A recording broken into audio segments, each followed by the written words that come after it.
International Women's Day, we use some female tango singers' music to dance along to. So in the video description on Facebook, we'll put the link to who we used on that.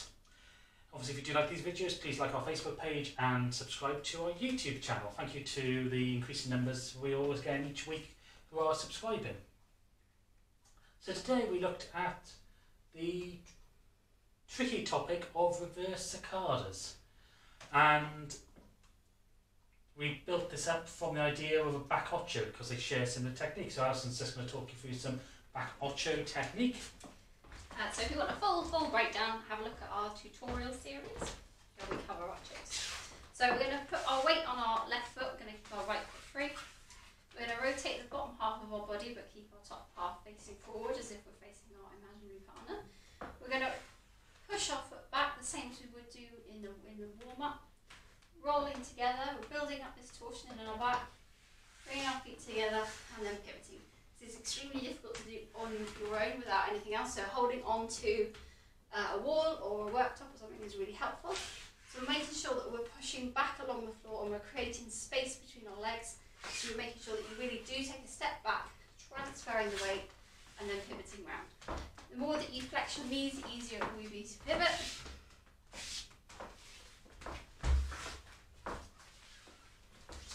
I find it much more difficult to pivot on this side than I do on this side if I'm free. So just really make sure that you do transfer the weight and really make sure you do take that step back on those ochos. So reverse sacadas, or any form of sacadas, can be both done by leader and followers. We concentrated mainly today on leaders during the sacada, and an exercise you can use to practice your sacadas is getting two items. I'm using bottles, putting them on the floor. So this represents the space between your partner's legs, so you can move them closer together or further away, depending on how much of a challenge you want and what areas you want to practice.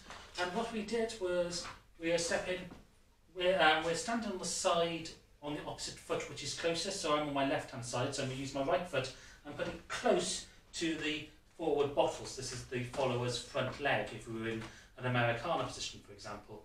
We're bringing our feet together, then we're going to keep our chest facing towards our partner, which is going to be this way, and we're just going to take our free leg, which is our left leg, put it behind the standing leg and step through.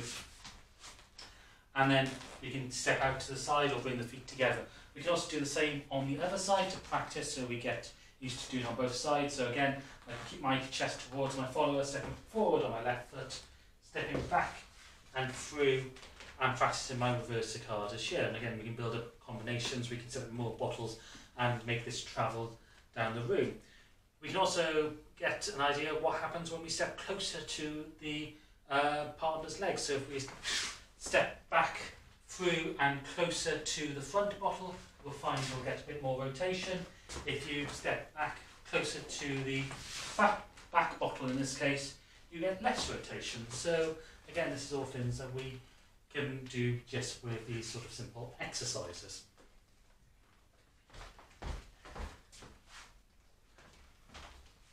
We then put this idea together. So we took the follower into a side step to her right, side step to the left as the leader, stepping through into Americana position. So I'm right foot forward, my follower is left foot forward. So I'm taking my left leg, putting it between the follower's legs, and we've also called the key is transferring the weight onto it, and the follower can come around in front and we can walk out.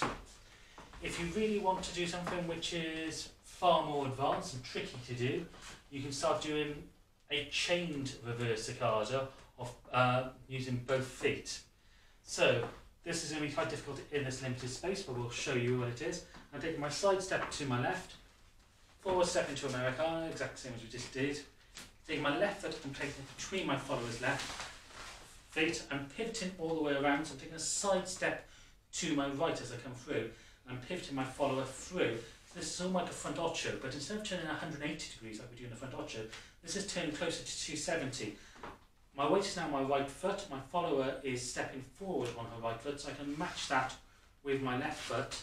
I've let the embrace relax massively, so my right hand has drifted to the follower's follower's left arm. I can even left go with my left hand if I need to stretch, but I'm not tilting this arm to get it. I've left it trailing behind. I can now take my right foot between the follower's legs, rotate it through 270 degrees, take the side step, match her left foot with my right foot, get the Sacada, and we can chain as many of these together as you like. There is a video somewhere on YouTube with Homer and Cristina Ladas doing this in one of their demos, as well worth checking that out. Again, if I can find the YouTube video, I'll put a link down below. Anyway, we hope you found this video interesting and useful. Thank you for watching, and we hope to see you again soon. Please keep yourself safe. Stick a PS on the end. Yeah. Bonus for this week, something we didn't cover in the class, but is a very common way of doing a reverse Sacada and chaining Sacadas together, but this time putting sort of more regular forward Sacadas in. We're going to take this into a front ocho, so side step to the left, twist the follower, change the weight for the leader, side step to the left as a leader, follower step forward. We're going to pivot the follower through 180 degrees, the leader across ourselves. We're not going to match it with a side step. Instead, we're going to take our right foot and put it between the follower's legs. We'll transfer the weight onto it to form the Sacada, which brings her around. And because she's got that extra momentum, she's going to pivot a bit more and she can take the forward step on her right. And notice we've matched our feet together, so we're now side by side. So this is the reverse place where we talked about doing reverse Sacadas in the rest of this video in the class. I can now take my left foot behind my right, step through, and I can come side by side. If I leave my foot actually there, I can get a side Sacada here as well. So that looks at full speed, Sacada, reverse Sacada, and I just realised I did that on the other foot to begin with, but it doesn't really matter because I can do it with this foot at full speed as well. So it's a nice way of combining the Sacadas together. Anyway, that is the end of this video. Thank you for watching this Urban Tango Nights recap. If you like these videos, please subscribe to our channel by clicking the logo.